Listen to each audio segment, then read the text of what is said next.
My name is Abish. I don't really have a pronoun like usage. I do prefer they, them, but I'm chill with anything. My name's Fane. My pronouns are she, they. But I'm excited to meet another person, another poly person. I was gonna say. Especially someone that uses they, them pronouns because Yeah. I don't know, it's just not there's, you have the Fakaleiti community, but then you don't really have a non-binary community. Yeah. It's the third gender is very aware, but I guess I guess how deep you can go into that, into that aspect. I always, every time I was researching, Fakuleti community, I guess we should probably clarify what that is. Yeah. So both me and Fane are Tongan, and in Tongan culture, we have Fakuletis who are male at birth, and then they're either, no gender with a more feminine side, or they are, women. But I feel like sometimes there's a disconnect sometimes because they are very comfortable in that feminine identity, and I sometimes I don't exactly feel that way. Yeah. And it's very difficult too because I also realize there is a perception of we are perceived as poly women, as Tongan women. Yeah. Yeah. And I think that's why my pronouns will always kind of have she, they instead of transitioning into utilizing just they, them. Yeah. Just because not even in in the Western world, my people will see me as a woman of color. Yeah. But then in my own community, they're only going to see me as a Tongan woman. Yeah. And even just explaining it to my family, it's kind of a very basic understanding that they have of my pronouns, where I just kind of tell them it just means I use whatever pronouns I want. People can call me what they want to. Yeah. So it's that very basic explanation that I give them, just so I don't have to kind of get into the nitty gritty, especially because we talked about this a little bit, but with the church, the church influence, it kind of makes it hard to kind of get through those barriers. Yeah. Because not only is there that non-Western sense of that cultural barrier between you and your immigrant parent, but it's also the spirituality barrier. Yeah. So I don't know. It's difficult too because poly parents, they still have that and Pacific parents in general, they still have that deep love for you. But it's difficult to cross that boundary for them because they are so deep rooted in their faith. And not that that's a bad thing. It's my parents' faith that prompts them to do what they do and love us the way they do. But it's also difficult to kind of bring your whole and true self to them sometimes.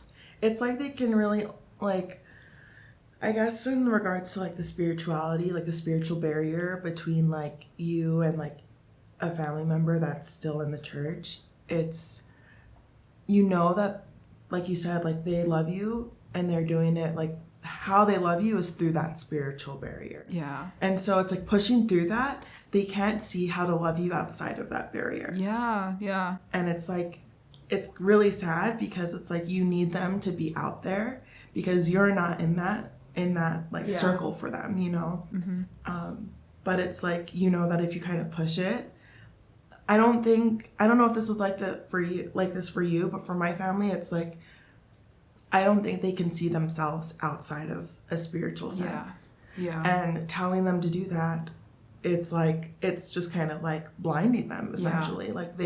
They live through this spiritual lens, they perform through this spiritual lens, and so they love you through this spiritual lens. Yeah. And so when you're not engaged in the church or engaged in that type of spirituality, they're just kind of you know that the love is there, but you're not feeling it. It's that disconnect, because it is the thing of people need to be loved in in a way they understand. And if you don't connect spiritually, and if you don't have that spiritual lens they do, that love just doesn't come through as they want it to.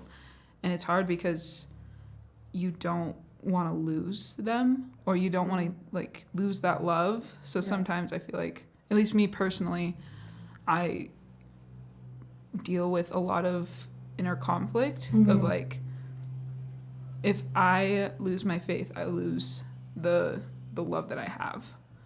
Or even, like, not even, like, my own personal faith, but even, like, the appearance of faith. Mm-hmm. If I lose that, then I lose a lot more than I want to. Well, and it's, like, kind of why, like, you avoid those nitty-gritty conversations. Yeah. You know, if you don't avoid those nitty-gritty, like, if you avoid those nitty-gritty conversations, you can kind of, like, I guess, like, hop around, like, the parts of you that, that you know your family won't understand because of that spiritual barrier. Yeah. And especially because if their spiritual barrier isn't just spiritual, it's, you know, if you think about it, like, how Tongan culture is so heavily influenced. Our flag has a cross on it. Yeah, our flag literally has a cross on it. It's literally representing the blood of Christ. Yeah, yeah. And so it's like, it's really hard to separate your culture, like your identity in a spiritual sense, when your ethnicity is so heavily influenced and tied into it. Yeah. I always think about that thing of like pre-colonial Tonga and like there is like a certain pride because Tongan, I guess Tonga is one of the only Pacific countries, one of the only countries to like not have their monarchy like pushed over by like colonialism and imperialism, but like there was still a heavy like cultural colonization of our people. Yeah. And I think that shows in like the fact that like the laws against queer people, not even the laws, but like even the attitudes against like their own family who just happen to be queer. Yeah. Well, and it's weird because it's like you still see that essence of pre-colonial Tonga in the sense of, you know, the fact that Whakaleiti culture has been able to live on this long with even despite Christianity, you know, but because of Christianity, like, you know, like you said, like there's still those laws against them and there's still the lack of awareness in regards to like, how do you navigate having someone that, you know, is transgender but isn't Whakaleiti, you know, like when you have a trans man, the treatment of trans men are a lot different than trans women because, you know, with misogyny, like trans women are useful, right? Like in the sense of when you're a woman, you're in the home, you're taking care of the family, but they don't know how to see you outside of your femininity, which is, I guess, why like in the sense of non-binary, it's kind of hard for them to grasp if you're a woman. Yeah. Like being third gender and like, telling them that, you know, there's a side of you that, you know, you feel like is more masculine and you don't want to label yourself. They don't understand that. Yeah. Because to them, they only know how to use your femininity and your womanhood in the home. Yeah. And it's not it's not to say that our culture is deeply rooted in misogyny. Our culture loves deeply, you know, they love women, they love family, like the family structure is huge. It just means that there's some parts of our culture that needs to change in regards to how they view us. Yeah. And how they view gender, period. I feel like, too, asking them to change isn't a tall order. Mm-hmm. And I feel like it's something that has been done before. Like, like going back to pre-colonial Tonga, like their gender was not necessarily, it wasn't out of pocket, you know, it wasn't like out of nowhere. It wasn't out of nowhere to date someone who was like, if you're a man, to date a man. It wasn't like, I don't know. I always think about like what I would be like if I didn't live under the pretenses that we have now, as in like really heavy church influences, really heavy influences of like, this is what it means to be like really gendered influences and like, what is the word I'm looking for? Heteronormative. Yeah. Goodness gracious. But like really heteronormative influences about like how free that must have felt for like, I don't know, our ancestors, I guess, to like be able just to live like that. I'm like, dang, that's crazy. The amount of things that we could know about our culture, like pre-colonial Tonga or the pre-colonial Pacific, if Christianity didn't like erase a lot of our cultural habits and traditions. And it's just like, you think about the amount of knowledge that we could have in regards to like, I guess even just like the herbal medicine that our people used to use. Like going down to like little things. Like we're missing so much of our like pre-colonial culture. And although like, and it's sad because I feel like it's not missed as much as it should be, because where Tonga is lucky that we are not, like, we are a monarchy and that we're self-governing.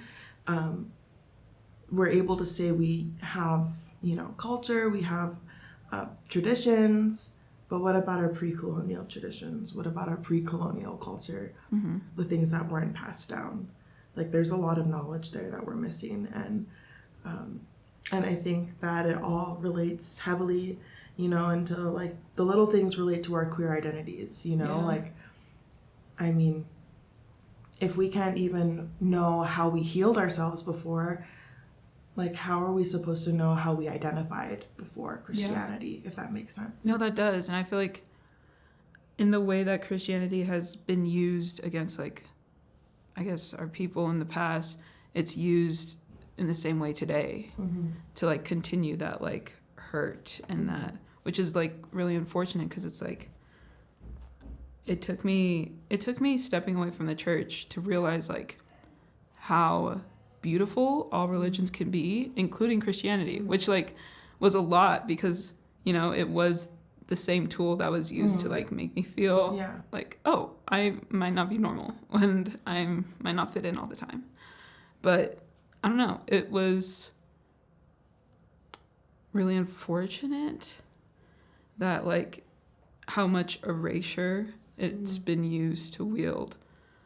And I don't know if there is, like, a way that we could study or even get back to that, or even, like, I'm not saying that we have to, like, revert back, but, like, even just bring that into, like, our daily lives today would be fantastic. Yeah.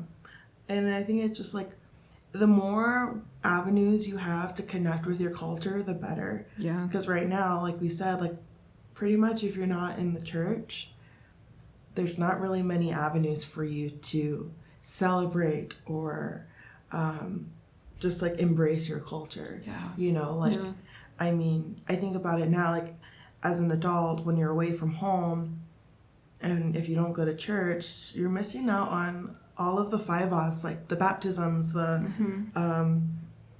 like the weddings, the like the first birthdays, all of those kind of, they're all, like, normally they're all in a church setting. And so it's like when you're kind of, to protect yourself, you're kind of excluding yourself on purpose. Yeah. And, like, you're isolating yourself from your community, and it's kind of, it's really hard. It is, because it's like you still have, like, I don't know if it's like this for you, but, like, my family's still, like, you know, they invite me to things and they tell me to come to things, but it's like I know that there would be a lot more opportunities to connect with people from my, like, within my own culture if I still went to church. You know, it wouldn't just be my family, it would be like friends too, and sometimes I miss out on, like, having that, because it's not a vibe. That's so true. My name is Fane, my pronouns are she, they, and I'm the home director for Salt Lake City and Circle. Cool, and my name's Nix. My pronouns are they, them, and I'm just a youth that visits the Salt Lake House, I guess. You do more than just visit. You True. Also do art. I do a lot of art. Actually, Yes. I did do a really important art piece here. Two, actually. One was the most recent one, my piece that is in an art museum right now, and it's, like, the biggest thing that I've done so far with my art, which is literally, like, put into a museum and be like, hey, this is my art, come look at it. Terrifying, first of all, because it's, like, my most vulnerable thoughts and, like, everything plastered onto the wall for everyone to see. And I'm really glad that I have such a, like, a welcoming and, like, open space to do that. That, and also just workshops and the supplies, like, it's a great place to be. The art room is a great place to be. I think, like, was that hard for you, like, to be so vulnerable that way and, like, putting it up, like, out there? Because I don't know if it's like this for you, but, like, I know for me, being vulnerable isn't the hard part. It's knowing that my family will possibly see something that, like, I guess, see me be so vulnerable. Like, it's not the world that's scaring me. I feel like it's both for me, though, but, like, being vulnerable, because it's I am absolutely terrified of judgment. And most of my family is in the medical field, so I have a really high, like, standard set. So it's like, I have to do this, I have to do that. I'd also be the first generation to graduate from college or Yeah. university if I choose to go. So it's just like, there's so much, like, pressure put on me to, like, do good. So like, do you think you can kind of explain, I guess, like a little bit about, I guess, like how, I know that there's that stereotype for like Asian families to be so, like, you need to get A's, like the model minority. The model minority. So like, do you feel like that's heavily in like impacting you, especially as a queer person? Oh my god, 100%. Like, I remember it was 8th grade, I believe, and it was parent-teacher conferences, and my mom is the one who usually goes, and every time I would go, like, from like probably like 2nd grade, I remember being so terrified of my mom talking to my teachers, just because of like how, like, I honestly didn't know what my grades were until then. And I remember I think it was like a U.S. history class. It was my U.S. history teacher in 8th grade, was talking to my mom about my grade, and was like, oh, your child is doing really well and this and that. And my mom was like, you could have done better. Like, how could I have done better when I literally, like, gotten the best that I could in that class? And it's just like, you know? I was just like literally speechless. And it definitely plays into how I am as a queer person, because I very much so am a perfectionist. And Well, so like, if you're a perfectionist and like as a queer person, how do you think those intersect? how I present and how I identify, because I identify not as non-binary, and I only have for maybe not even a year. And I know so many people who've identified as whatever they have now for so long. It just makes me feel like, am I really non-binary? Am I really like, it's like, who the hell am I right now? I don't know who I am, and it's just like, I don't know why it bothers me that I just don't know who I am, and like, I'm in the process of figuring out who I am, and it's just, you know? So like that perfectionism, it's kind of like, because like outside of your queer identity, outside of your identity, you're kind of like, everything's checked off on the checklist, right? But then internally, it's like the checklist is scrambled. Pretty much.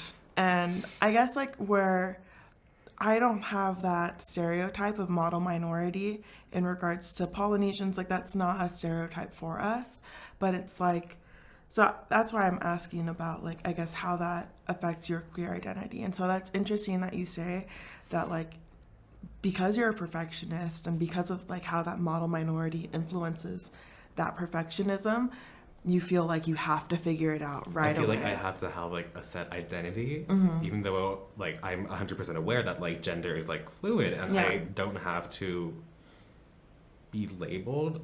I feel like it would resonate better with me if I had a label, but I don't know what that label is. So the model minority is a stereotype that is heavily pointed towards Asian Americans, that they have to have, that they're the perfect minority in regards to not only do they excel in school, but they also like excel in everything that they do.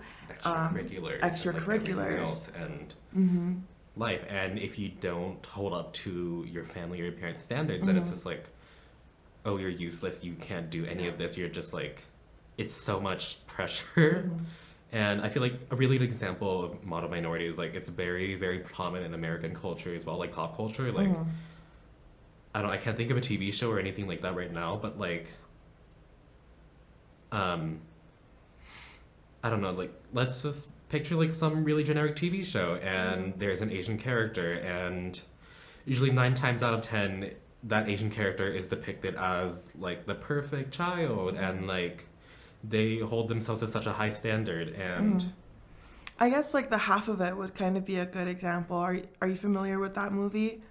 So it's a lesbian. The name is, but I can't think of.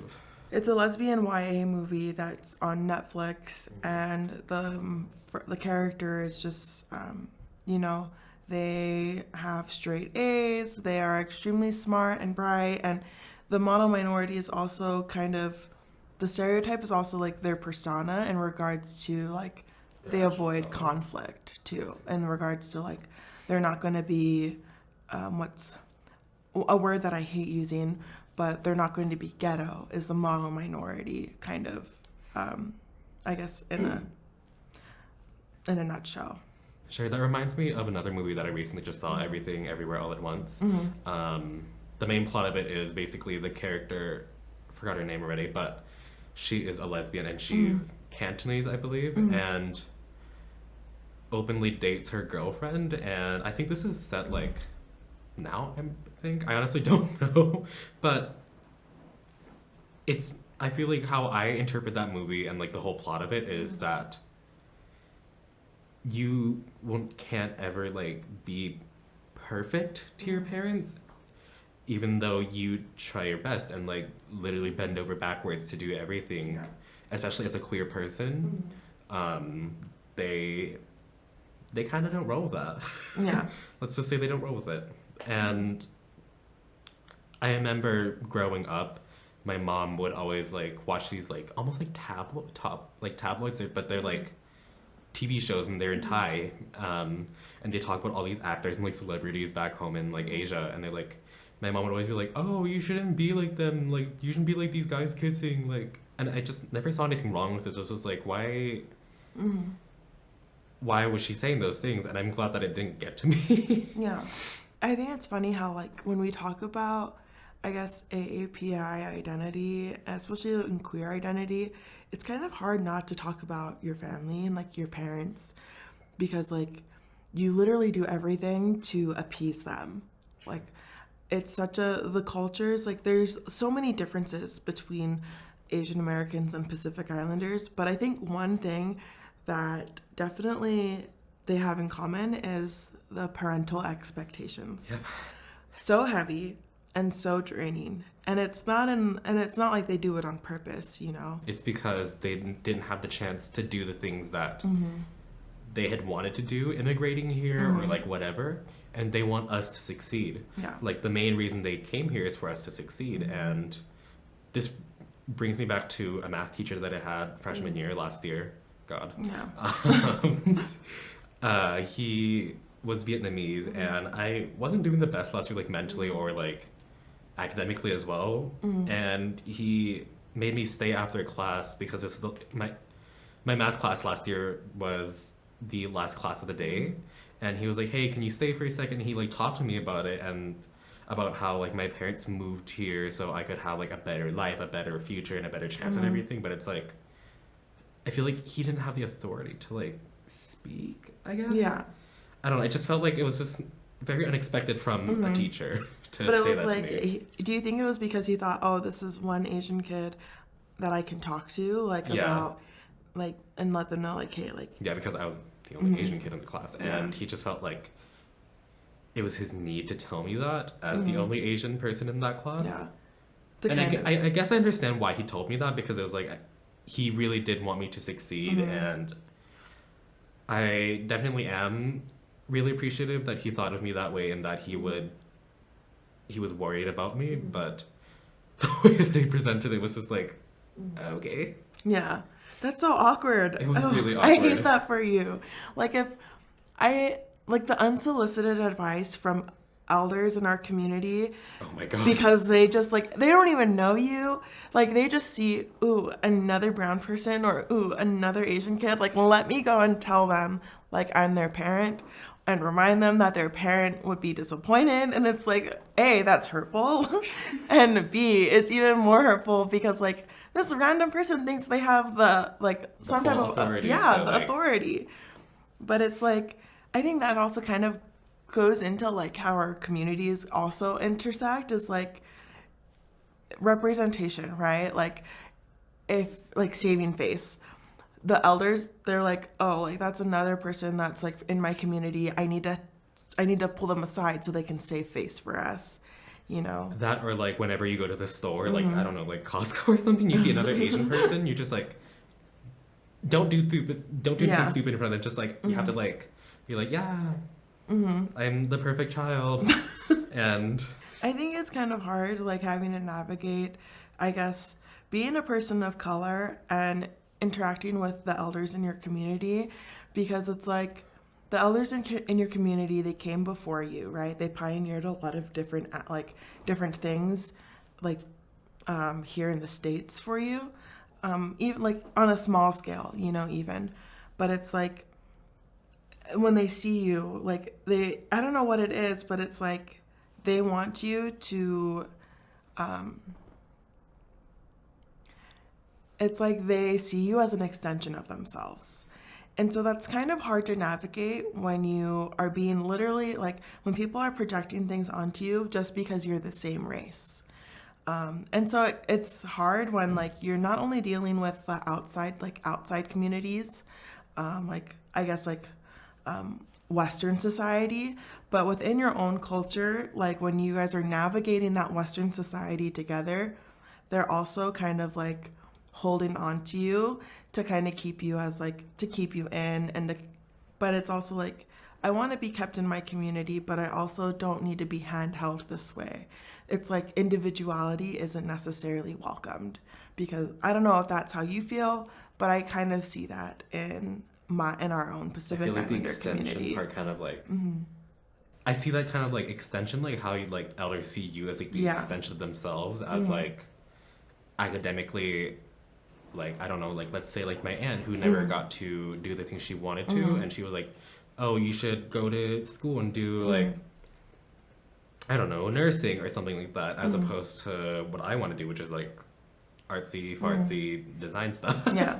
And they're like, oh, you're not gonna make money off of that. But then I have a cousin who is a graphic designer full-time, and she makes hella bank. I will tell you right now, hella money. So it's just like, I guess that kind of shows him, it's like, oh, I can succeed in this career. I can succeed in this different career path that isn't very traditional, I guess, in their sense. Yeah. And I think the extension of them, it's like, for them to see me as their extension is like, I will go to school for them. I will go do these things for them. I'll become a nurse for them, or like, you know? Yeah. And it's like, if you don't, like, they kind of, I don't know, maybe I'm putting like words into your mouth, but do you think that they might think that you're selfish if you don't go that, like, certain avenue? That, or like, it's like, oh, you never do anything, you don't help us with all, because my uncle owns a small business here in Salt Lake, and I used to go there literally daily to like help them out and everything, do homework and stuff, like literally right after school. My aunt would pick me up and drop me off there. It was family owned, family run. Not doing the best, but oh well. But I remember when I started kind of like becoming more independent and like not being there on the daily, they were always like, oh, you never come see us anymore, you never like help us, you never do this, you never do that. But then it's like they just threw out like the past like 8-9 years of me bending over backwards as a small child to like help them do these things that I should not be doing, like translating documents that I also don't know what are saying. Like, it's like, how do I translate this word into my own language, because it probably doesn't even exist? And they're just like, what? Yeah. I am thankful I never had to translate documents, but I did have to do proofreading, a lot of proofreading, and have to explain to like family members, like, this is not grammatically correct. this isn't. And then they don't listen. The structure doesn't make sense, and they still use it. But it's like, I don't know, having to navigate like being not only like a Pacific Islander or like a person of color, but your queer identity, and then just navigating the human experience is such a roller coaster. It is very much so roller coaster. Like, there's one day where you're like very focused. Okay, let me backtrack. It's kind of like you can't focus on one thing at a time, and you feel like you have to. It's always 40 million things at the same time. And then they expect you to do all 40 million. Yes. And it's just kind of like, but like you kind of have to, like, you have to navigate them all at the same time, because these are your identities and they all coexist. And if you don't navigate them, it's like one of your identities is suffering, you know? But it's like, I don't know. It's kind of weird to think about. I guess maybe in a way it's like our own multiverse. Sure. All of our different identities are just different variants of ourselves. But and especially as someone that is still like under the care of my parents, it's like I am a whole different person outside of the house. Yes. Like I don't even speak the same language to them, so it's like, who am I at home versus who am I outside of the house? Well, who are, like, I guess, yeah, like, who are you when you're outside of the house and at home? Outside of the house, I guess I'm just very, very loud, I would say. I really enjoyed meeting people and talking to people and being able to, like, talk about their own experiences. I don't know what it is about being able to meet so many people, but I enjoy hearing their stories and being able to validate your own experiences, I guess, and validate their experiences and whatnot. I forgot the word, but it's like you meet this other person and it's just like they've gone through the same things as you, and it's like, oh, we can like both work through this together and we can both like bond with each other over it. Yeah. It's hard. Like when you're under your parents' care still, like you kind of have to be a separate person, like compared to like who you are at home.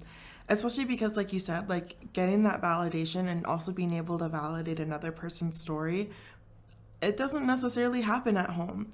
Like no one's really going to validate my queer identity at home. But being able to be outside and have so many people validate your queer identity is just like, I attended my first friendship circle like that week when I came, and it was I'm surrounded by a lot of Pacific Islander people, like all of my friends and family are, and so I have that space for myself in regards to being able to embrace my cultural identity. But my queer identity is something that I don't necessarily get a lot of validation from or validation for, nor do I even have a dedicated space for it. And so being able to attend my first friendship circle, and not only just be able to work at In Circle, but being able to attend that first friendship circle, like really reminded me of what you were saying.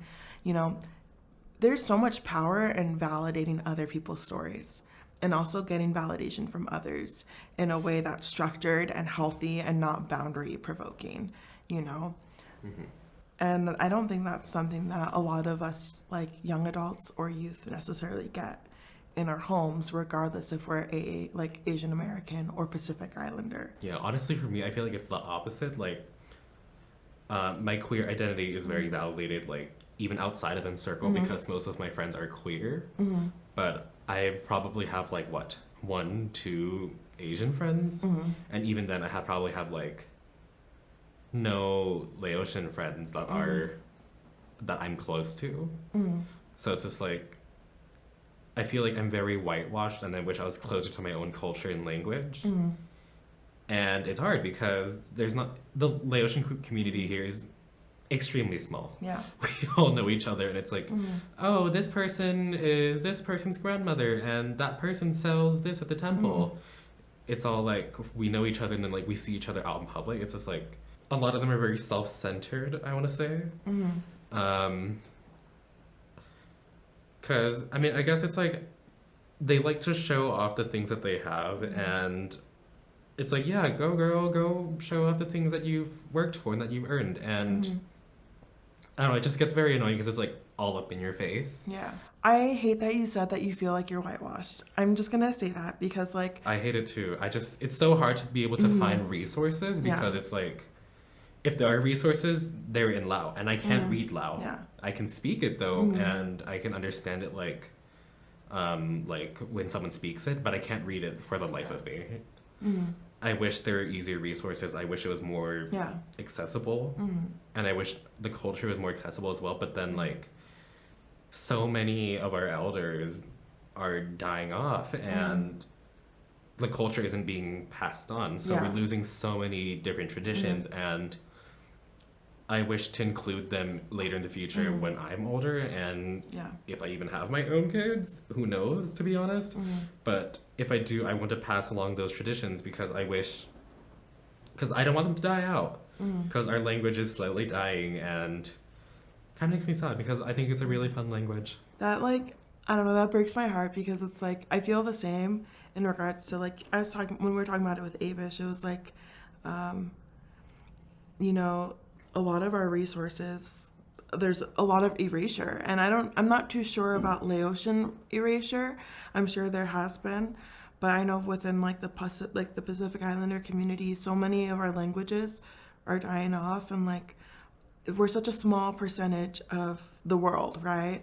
And so it's like just kind of seeing that, like, you know, I guess the more assimilated our cultures become to Western culture, I guess like the faster decline there is in our languages and traditions. And so like kind of seeing that from the outside.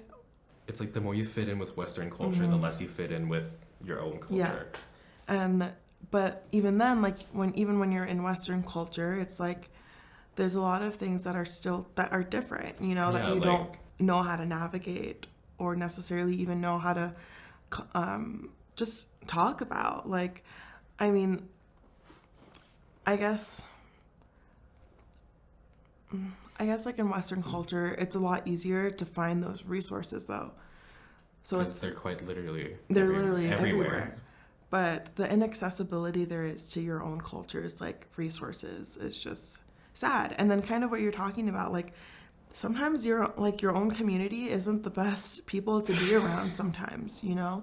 Sometimes like, especially if you don't fit in with them. And so it's just, I don't know. I hate that like because of those factors that we have to like subject ourselves to being called like something like whitewashed, you know, and whitewash just essentially means that you aren't a person. It just means that like you aren't the ethnicity that you are. For those of you that don't know what whitewash is, and it's just like, why subject yourself to that own erasure? You know, it's like it's like you don't really have a choice. You feel. Mm-hmm. But I think that at the same time though, we do, like we definitely have the power to say like, just because like I don't speak Tongan fluently. And I swear, like, 3-year-olds speak better Tongan than me, okay? Like, it's awful. And so I just sit and close my mouth and smile. But it's like just because of that reason, like, it doesn't mean that I'm any less Tongan, you know? Like, especially because people will, like, in the Western world, they see you as your ethnicity. Like, first, like, straight up, like, they don't see you as like any like as your other identities. The first thing they see are your phenotypes. And so it's like we don't have to say and like label ourselves as anything except for whatever we want to. Just kind of like how gender is a spectrum or like fluid, so is culture. You know, culture and ethnicity are all things that you have the power to say like, no, like that's who I am. Like I'm Tongan or I'm Laotian. And I think that if we allow ourselves to label ourselves as whitewashed, just kind of further perpetuates the erasure of things. Labels have power, unfortunately. Sadly.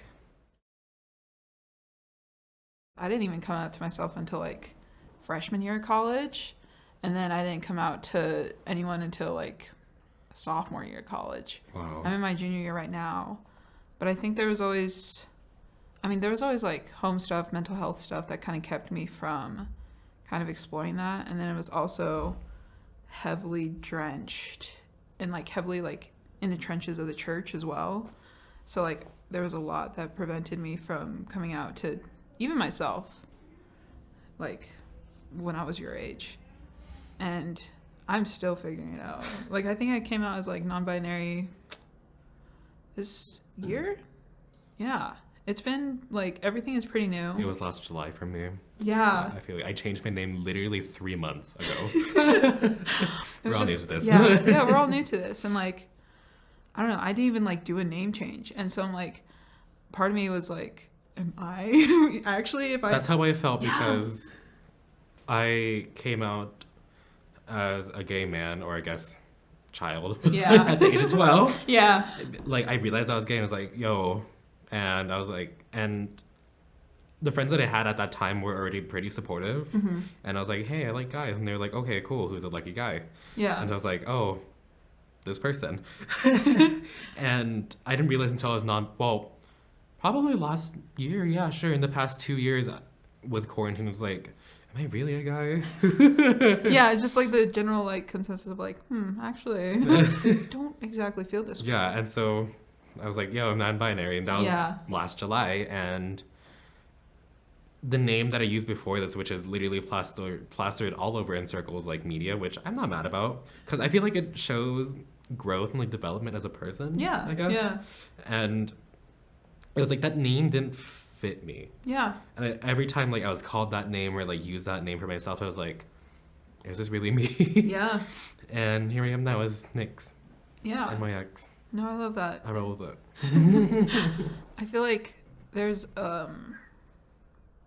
I don't know. I feel like especially growing up with like that strong sense of like family and like them telling you who you are and like telling you who your ancestors are and all that. And what you have There's to be. yeah, there's like supposed to be an instilled identity in you and so sometimes, at least for me, it was like am I going against who my family wants me to be? Like am I like I don't know, like moving away from like my cultural identity as I find myself. And it's like kind of the balance of like individualism and that culture of like, can they really coexist with each other if this was instilled in me since I was a child type of thing. Yeah, that kind of like plays back into you and Fane's little discussion about how religion is so tied into like your culture and your language and like how like there's literally a cross on your flag. Yeah. That kind of like plays into my own culture as well because I grew up Buddhist and I would still say I am Buddhist. Yeah. Kind of low key, but also not. But literally like the language itself is built off of it and culture, even our own culture is literally built off of Buddhism and it's so like hard to like separate that I guess from your identity and like not being able to have the words to describe who you are in your own language. Like that, okay, because you brought up Everything Everywhere All at Once. And like that one scene where she was asking her mom, how do I say that this is my girlfriend for me? Like what is the word for that? To like her grandfather. Like, yeah, exactly. And then she was about to like just say this is my girlfriend. Yeah. Then her mom interrupted her and was like, this is just her good friend. Yeah. This is just her good friend. Yeah. And it's like that, like there's not only like a internal battle to like come to who you are fully with your family, but like a cultural battle. Yeah, there's like that, like it's very physical and verbal as well. It's not just like a internal thing. I watched in the theater with my friends, and my friends, well, the one friend that I was with their family, and they were all white, and I started sobbing at that one scene, and they were like, "Are you good?" Yeah, no, there was a lot of I literally couldn't talk to my friends. I feel so bad. This was a butt move of me, but like I literally couldn't say a single thing after the movie because I was just like physically like so exhausted from it. The movie it's exhausting. Yeah, it's very exhausting to watch. Like you gotta have some energy to watch it, to be honest. And it's also like one of those things. It's like in my wildest dreams, I hope that there is a universe where my mom is like, or like at least someone from my family is like fighting for me like that in every universe. And I was like, that is crazy. But like, I don't know. I feel like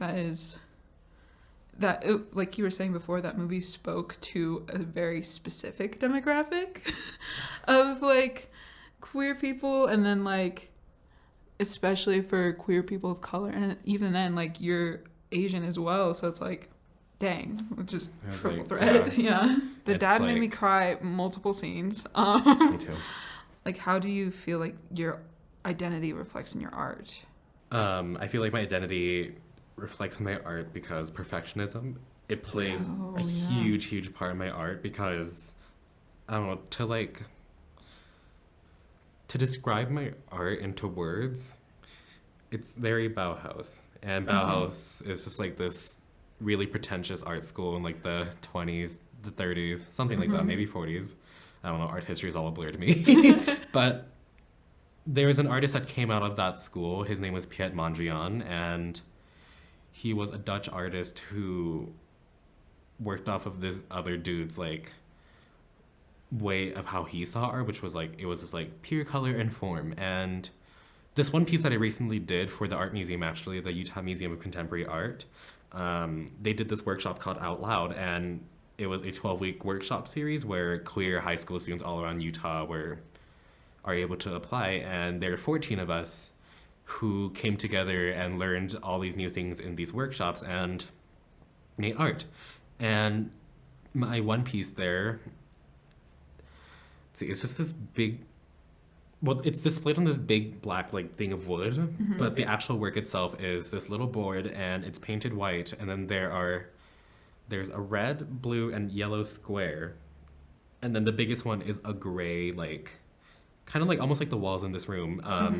It's like a almost like heather gray kind of like square, and it's all straight lines. There's no like imperfections or anything, and I feel like, and even the name of it, Impurity Over Purity, but it's a slash because I feel like that was fancier. Impurity / purity or over, I guess. But even the title itself plays into how, like, being the model minority, it plays a lot into that, and like having to be perfect, everything has to be perfect, and like my identity has to have a label, and I guess that's how it plays into my art. Like not only do you have to find perfection in like the little things, but like even in the big things that you put in for the public, basically has to resemble perfection in a way, which is so difficult because like it's art, and it's like that. Oh, there's always that argument of like, well, what is art? What is art? Yeah. And I was like, well, this art is perfection. This reminds me of a conversation that I had with a now in Circle intern here.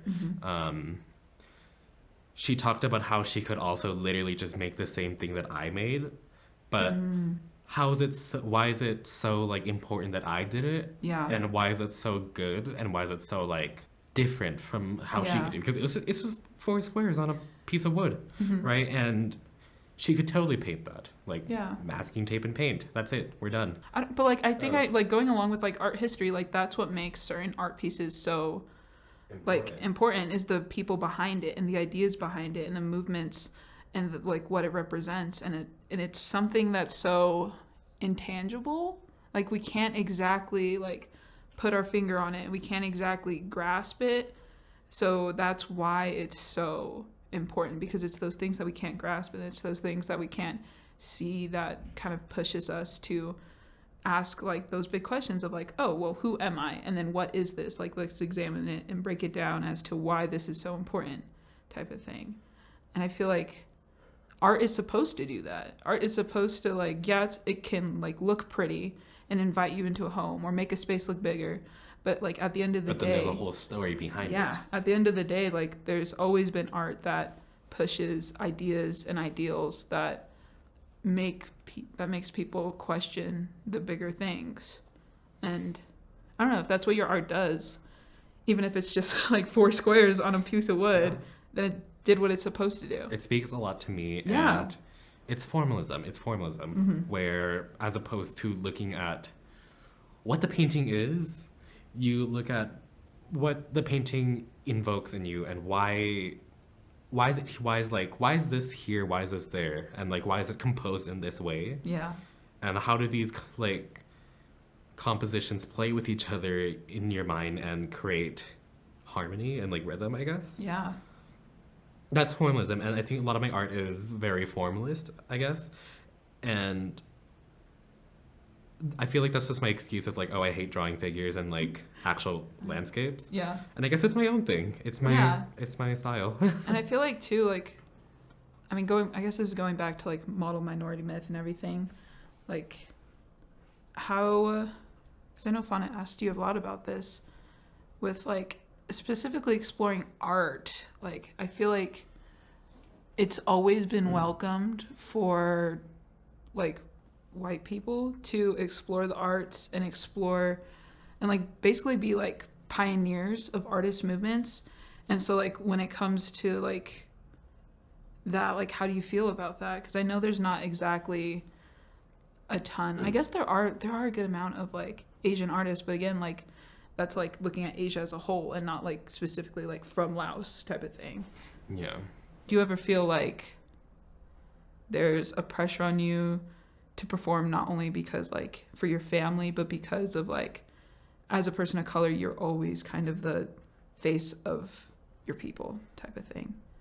Do you ever feel like that type of pressure, or is it more just like I feel like I do definitely kind of feel that pressure because, again, if I do go to college, which I kind of already am, I would be the first generation out of the rest of my cousins to also go to college and have a decent education. And I feel like that also plays into, like, even my own art and the things I make, because it's like, in art classes and things like that, it's like, ooh, I don't like making things in public because it's like, all my thoughts out on display for anybody to see and be like, oh, what the hell is this? I hate it. It's just like, ugh, I hate it. But I guess you kind of have to embrace that. Not everyone's going to like your art and not everyone's going to think you're perfect. Like, that plays back into how I low-key kind of am, like, not like what my parents want me to be. That's and I never will be what they want. Ooh, I phrased that weird. I never will be what they want me to be. Yeah. I never will be what they expected me to be. No, I definitely, like, because I feel like, you know, we have very different families, but, like, I understand that completely because, like, my family has had a very specific vision for, like, you know, like, this is where you're going to be and this is what you're going to do. Yeah. So my family is LDS. And so, like, even just, like, things like making temple ordinances, getting married in the temple, having a family, like, even if they don't expect me to get, you know, the perfect grades. I mean, my grandma still expects me to get the perfect grades. She very much does. But, like, everyone else in my family, like, that is their bare minimum expectations for me, is to, like, do those religious things. And I was like, I can't even hit the bare minimum. Like, I know that it would be a hot dog universe. If we're talking about everything everywhere all at once, the universe in which I make those temple ordinances and stay within the church and, like, am a strong, faithful member. Would it be the hot dog one? It would be hot dog finger universe, yeah, for sure. And it's really difficult because there's that pressure of, like, I can't even fulfill their basic expectations. So, like, how is it going to play out when they see that? Because I don't know if I've come to a point in my life where, like, I won't sit them down and tell them that, but you kind they're of, like, eventually expect them to, like, learn for themselves. Yeah, they're eventually gonna like get the hint, like, once I, like, graduate and move away and type of thing, that, like, oh, this isn't something that they're gonna do, is it? So it's kind of like a ticking clock, I guess, of, like, when it kind of settles for them that I'm not going to be what they want me to be, or I'm not going to live the way they expect me to live. But yeah, I hope you don't feel that ticking clock, and if you do, that's okay. Because it's like... I guess I don't really have that much of, like, the religious pressure, but... yeah. It's more like... Honestly, it's just academic, to be honest, and, like, society, because it's like... My family really cares a lot about how we present to the public. Yeah. And it's like, oh, you can't do this or you can't do that, or I feel like I've had to suppress myself and my own culture who I was in public, because it's like people would judge you. Yeah. People would judge you for it, because I feel like, I mean, this is, like, Tongans specifically, but, like, many Tongans were very loud people. And, like, yeah. And it's like, don't speak loud, because, like, I will probably end up like, yelling. Yeah. And then, like, the white people in the corner just be like, are you guys good? Are you guys, like, arguing? So, like, yeah. No, we're just like, having no, this a is fun just little conversation. At the level, yeah, like, this is just at the level at which we talk. And I feel like, so, like, the way my family works is, like, both of my, like, immediate grandparents, they went to, like, college and they did, like, the whole university thing, which is why I think they expect so much from me that way. But, like, I also have, like extended cousins, which is, like, not really a concept, but, like, definitely learned what that was when I was, like, 12, you know. It was way too old to be learning what that was. Okay, sorry. But, like, my extended cousins, they're a lot more of that quote-unquote Polynesian stereotype, you know. They're very, like, confident, they're very loud, they're very, like, exuberant. And when I was younger, I was so kind of jealous of that, because I never really had that because my grandparents, you know, they went the traditional route, and so they wanted that for me. They wanted me to like learn English first. They wanted me to like because be they a thrive really that way, and exactly. then it's like, oh, you're gonna thrive this exact way too. Exactly. Because they know you're gonna end up in a good spot if you do the same exact thing. Yeah. And so I don't know, there was like a kind of a like what you were saying before, like I definitely like I monitored myself and I policed myself into being what I thought would get me into like the good places. And it did, arguably, you know, I'm in school, it's paid for, but like there's so much that I'm still like learning, and I'm still learning how to be more of my authentic self around my family, which is really difficult because it's for the longest time I would show my best face to them.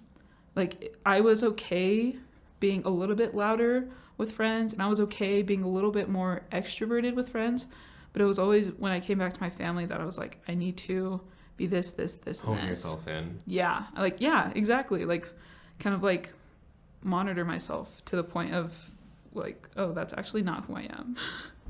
I guess that's how I kind of feel too, low key, with like, even outside of like the house, I'll literally just be like, probably be the loudest person in the room.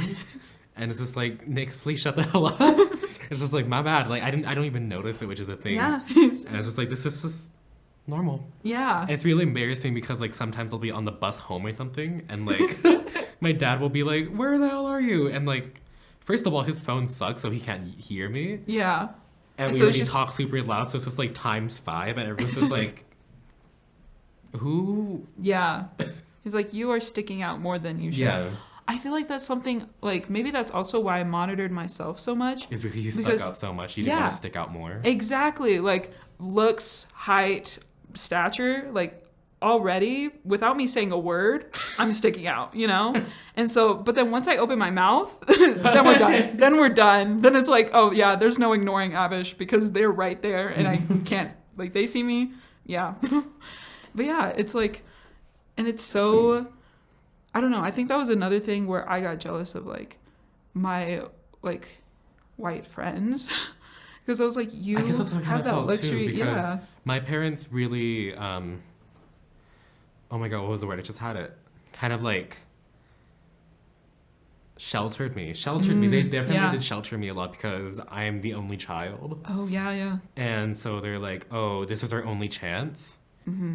And I remember seeing all my cousins like having sleepovers and everything and like having so much fun. And I was just there just like, hey, bye guys, I'm going home now. Yeah. This is like, why couldn't I do those things? And it was because like, I don't know, I just feel like it was like my mom's side of the family and I'm more closer to them than I am. Well, I guess I'm pretty close with both, but it's like, I spend more time and I talk to more of my dad's side. Yeah. But then the younger side where there's more people, where I guess like literally like 5 kids that are around my age, like in that rough like 12 to like 19. Yeah. And I feel like those are the like people that I can like kind of like resonate with like culturally, because it's like, oh, we're kind of like dealing with the same things, growing up and living in a white dominated community. Yeah. And schools, and like I think that's what really made me grateful for college. Like, yes, I've changed my major like 7 times. Yes, I've failed a few classes, but like I've had the chance to like be okay with standing out because it's like it's just you. Yeah. And like again, I only live in Provo. My family's in Salt Lake, but like there's that like 40-minute barrier like still gives me space to like really explore like who I am and being okay with who I am in all aspects, which is really nice and like much needed from my childhood self. I honestly am really excited to see the person that I become when I'm older.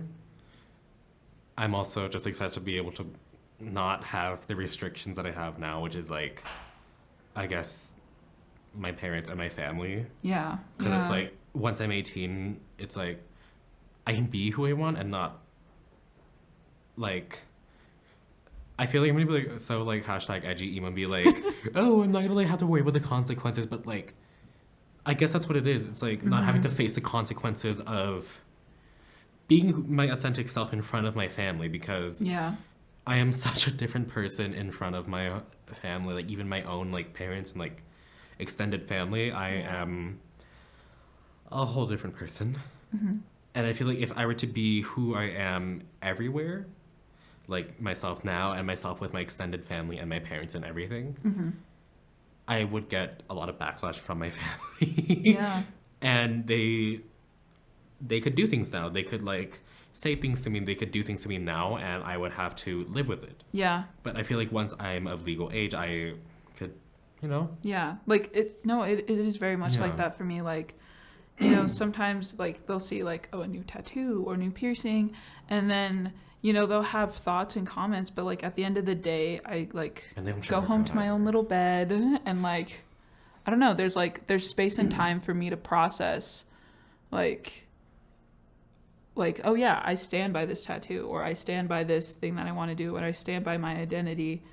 And I don't know, it's sometimes hard because yes, they sacrifice so much for you and they still continue to, but there's also that needed boundary, which I don't think is very distinct. Yeah, and it's not very popular among parents in general, but like specifically parents who had to go through so much for you to like even just be here, to have like that boundary of. And I guess I feel like that's where a lot of my like academic and like pressure in general, I just feel like that's where a lot of it came, which is like because both my parents immigrated here and they did have quite the experience, I will say it that way. And they want me to thrive. Yeah. They want me to like not go through the things that they did, basically. And I'm really glad that they chose to give me this life here in the US and everything. And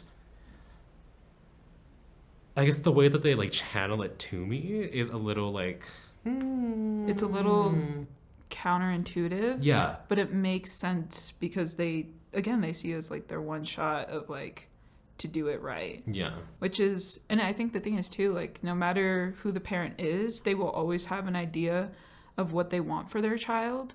And some parents are like a little bit more specific, and some are very like open. Always like, oh, as long as my child's happy, as long as my child's healthy, type of thing. And I feel like kind of coming to terms with your parents' expectations for you is a process. I think embracing the fact that I will never be what my parents wanted me to be. I think coming to terms with that, embracing that I'm nowhere close to what they want me to be. Yeah. Has definitely helped a lot. Yeah. In realizing who I am, what I want to do, and even my art. Like you can see a lot in like, even though I've made probably like a good like 5 or 6 pieces that I would consider like actual finished pieces that I feel like they really show who I am. And I feel like that's a very big really big occurrence in a lot of my work is my identity and like myself, because I wasn't able to express myself or do the things I wanted to do when I was younger. Yeah. And now that I'm a little more independent, I'm able to do those things, and it's like I am who I wanted to be when I was younger. That, I think about that concept all the time of like, mostly I